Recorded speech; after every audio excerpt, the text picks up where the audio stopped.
Hello, I'm Mike McCulloch. Today I would like to explain to you how inertia works, or what inertia is.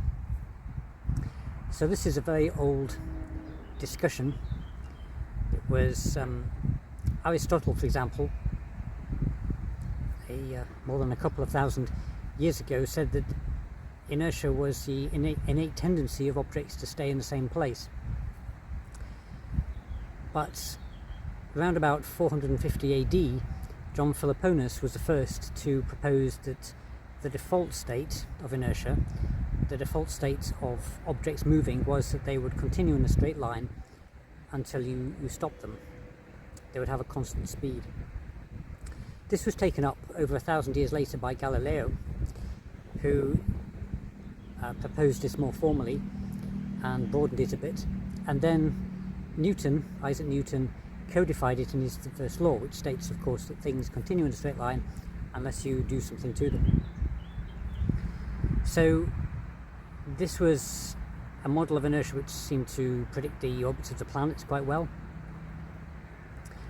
Einstein came along with his general theory of relativity in 1915, and he didn't change this much, except that, he changed other things, but with inertia he merely bent the line. So he said that things go along geodesics unless you do something to them, which is more or less the same thing. But none of these explanations tell us why this happens, and I was curious about that. So I thought about this for a long time, and I finally came up with the following solution, which is quantized inertia. So imagine you have an object, a ball, which should be somewhere around here when I add the graphics, and you accelerate it to the right. So according to, all you need here is Galilean dynamics, and the speed of light limit. According to this, a horizon will appear on the direction opposite to the direction it's accelerating in, and that's because information from the black region that I'm showing now up here will not be able to catch up with the objects it's accelerating away. So there'll be a horizon there called a Windler horizon. The other thing to note is that there'll be a lot of quantum waves, because accelerating objects see, or are proposed to see, what's called Unruh radiation, which has now been seen by Lynch et al., by the way. But I've shown on this plot the Unruh waves with these wavy lines.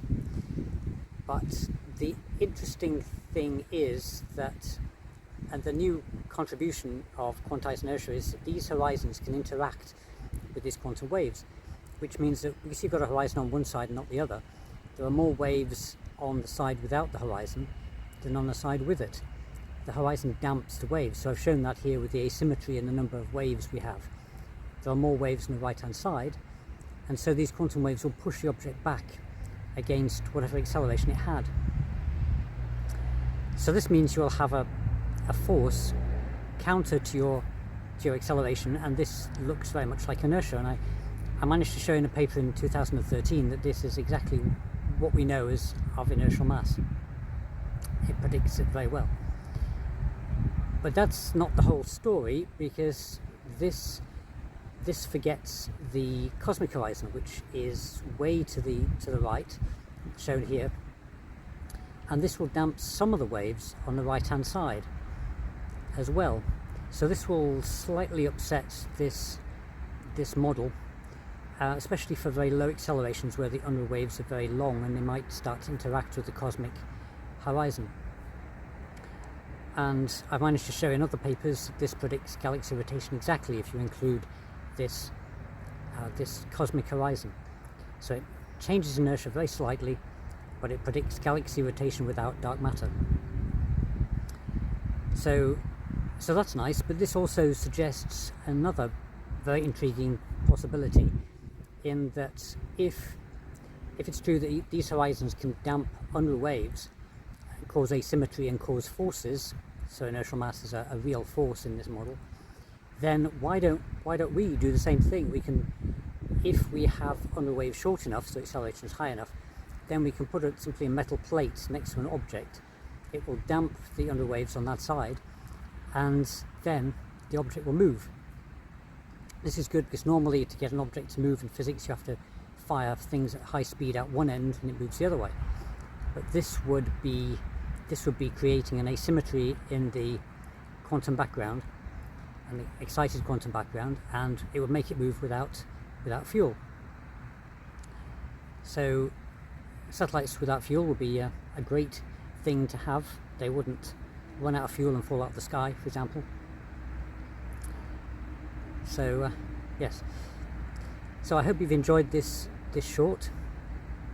Please do subscribe to my Patreon channel, that would mean a lot, and I look forward to talking to you next time. Goodbye.